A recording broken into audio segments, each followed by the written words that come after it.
So the government will issue tractors for the collective. No one owns them. The government owns them. They will be given to the collective.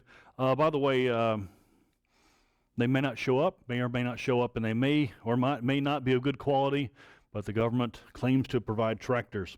Who can repair them? Don't know. But all these new ideas, new combines, the idea that if you're growing wheat or something, that there's the machines that can bring in the harvest for you. So this should improve the harvest. And then the government silos. We kind of take these for granted that you bring a harvest in and put it in a silo. Well, this will be kind of new and shocking that all the collectives harvest will be put into a silo, and of course with quotas. There'll be markings of how much the silo needs to fill up all the time, and you better make your quota. All the harvest will be put here to be measured, and then eventually sent off to the cities or to the market. And the government will control the market. There will be no price gouging, no one area paying more for apples in another area. The government will set the prices, and so this will keep people from hoarding. It'll keep people from moving goods around to try to get more money. The government will handle all the market and all the food. And of course, the purpose of this is food to the cities and to these new factories. The government has got to provide food for all this work that's going on. Again, the collective farms, it's not going to be easy. This is where the real trouble is, because these farmers don't adapt to this and don't just cherish this. They wanted their farms. And so when a lot of places will have farm revolts, and it's kind of a common occurrence, the farmers getting upset about something and going into revolt. And the army will have to be brought in sometimes, and he'll cordon off entire areas and starve people out sometimes. It's really brutal tactics to make these people obey him and collectivize their farms. One of the things that he does, kind of interesting, is, czars had done this in the past. The idea if anything goes wrong, it's not the czar's fault, it's somebody else's fault. Well, Stalin does the same thing. He will claim that the reason for this isn't him just making decisions out of thin blue air, but it's these rich farmers. And he will tell the other farmers being collectivized that you should attack these rich farmers. In fact, feel free to be violent toward them. They're the ones causing the trouble. These rich Russian farmers, the word's kulak, that they were the ones causing all this by their price gouging and hoarding of food. So feel free to attack your rich neighbors who are not wanting to collectivize because they would lose their rich farm. And it will. You'll have a campaign of kulak killing. They'll either be killed or sent off to labor camps. So we're going to talk about labor camps now. The idea of sending these people off to do labor, various people, not just the kulaks, but other people sent away toward labor camps. They're called gulags, and they're going to be, I'm going to show you a map here in a second of where they are. They're all over the Soviet Union. They would say off to Siberia, being sent off into nowhere. Some of these camps are just in the middle of nowhere. Here's some campaign posters informing you if you're an unhappy farmer to go ahead and attack the kulaks. Here you go. Feel free to attack them. They're the ones causing the trouble, not Stalin. And then off to the gulags. Here's some gulag pictures. Basically, looks like something you'd see out of Hitler's concentration camp. These aren't death camps, though. They're work camps. Now, a lot of people will die in these camps, either through labor or injury, or just simply by not being paid attention to, just simply being ignored, left out of the loop. Someone was supposed to deliver food, and the food didn't get delivered. If that goes on for a couple of days, lots of people starve to death in this Gulag system. So here you see a system of gulags extending from Western Russia, which is over in Europe, all the way over to the Bering Strait over here, all the way down to Manchuria, across the Chinese border here, just gulags everywhere in the middle of nowhere. And the reason for this is that you don't have to guard these people because they're in the middle of nowhere. It's also to harness all these resources. All these resources have never been harnessed before. Russia's a gigantic place with good resources. Now they'll be accessed, almost as a colonial system, creating gulags to harness untapped resources. If you'd like to read a book about this, if you want to sign this book, some classes I assign this book, a book about the gulags written by Alexander Solzhenitsyn, a guy who was in a gulag and survived. His fictional book is called One Day in the Life of Ivan Denisovich. He made this character up. It's a standardized character, and it's one day in his life. The book starts with him waking up, and it finishes with him going to sleep, is one day in a gulag, and it will definitely enlighten you as to why the casualty rates are so high, because the food's pretty scarce and the conditions are pretty rough to try to survive either a 10-year or a 15-year sentence in one of these gulags. Well, after a while, Stalin is able to claim his first 5-year plan is a giant success. It is a huge success, and of course, all credit goes to Stalin. It is a government-planned economy. They have planned an economy, and it has worked. All that Stalin has planned has come true. His quota for yearly growth was 10% per year. That's a pretty good growth rate. How can you possibly do that? Well, he will claim that with his statistics when they come in, 13% growth. His people have exceeded expectations. He wanted 10% growth. He gets 13% growth. And of course, this would have been just absolutely phenomenal when the rest of the world hears about this, because the rest of the world's in a depression.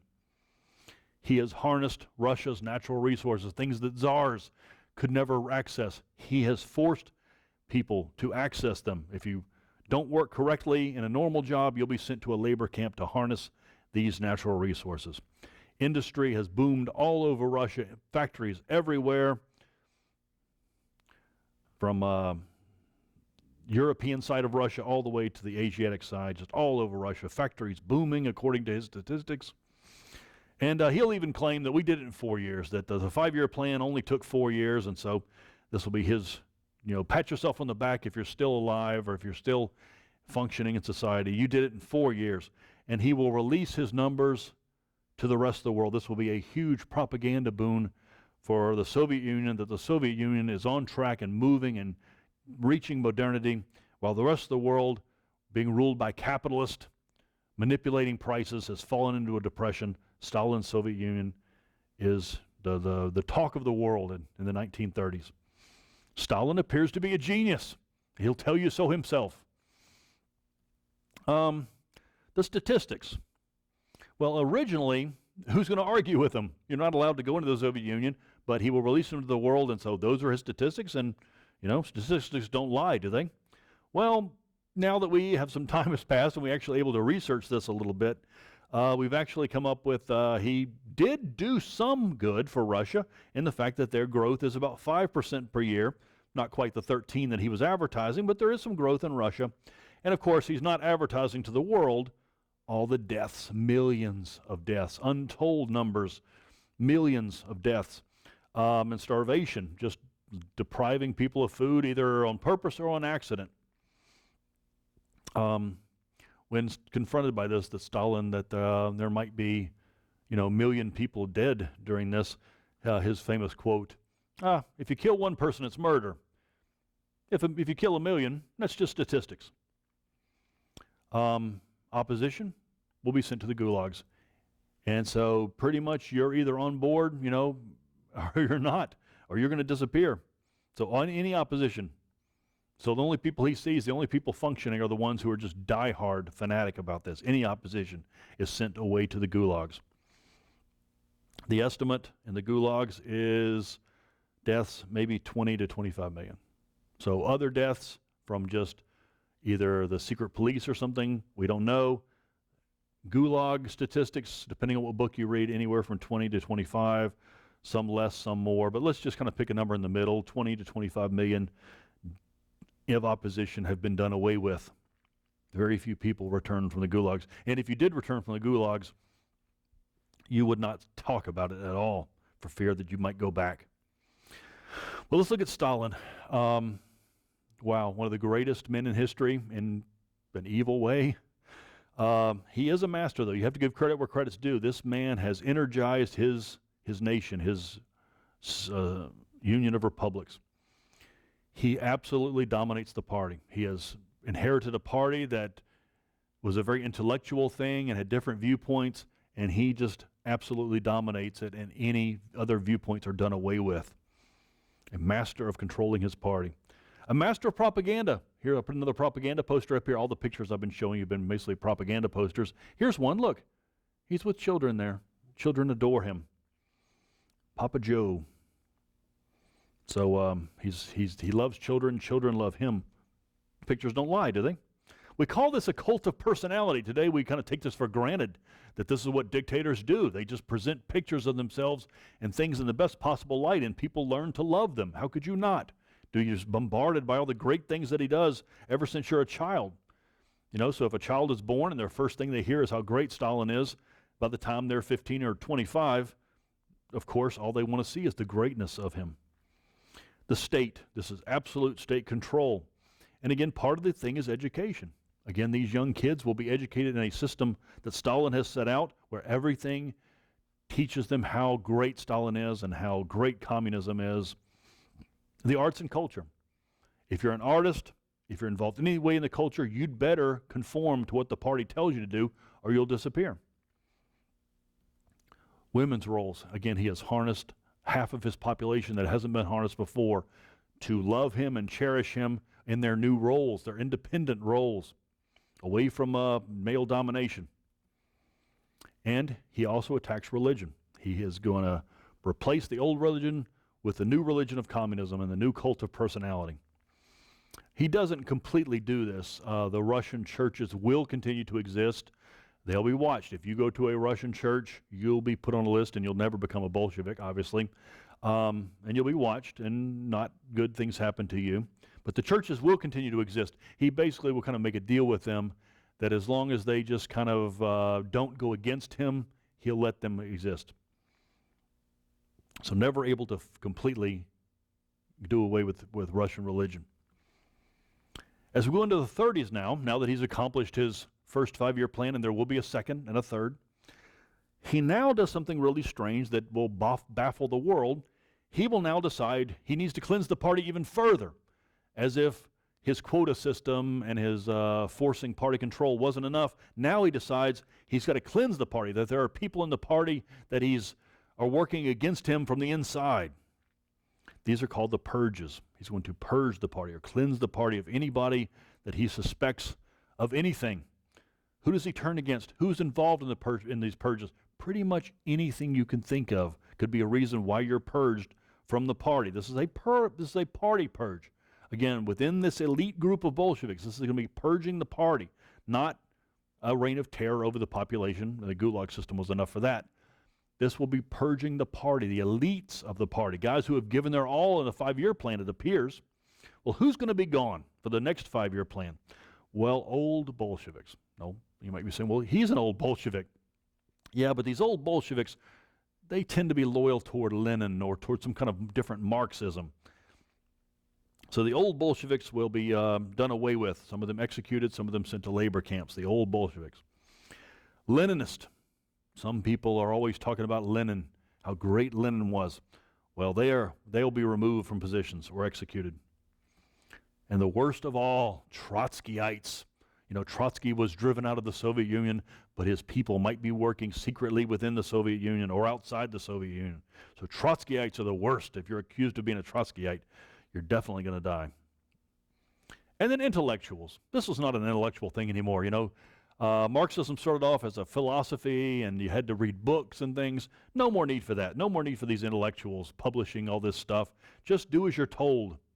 You don't need to read books. Just read Stalin's instructions. And then the one that's really bizarre are foreign plots.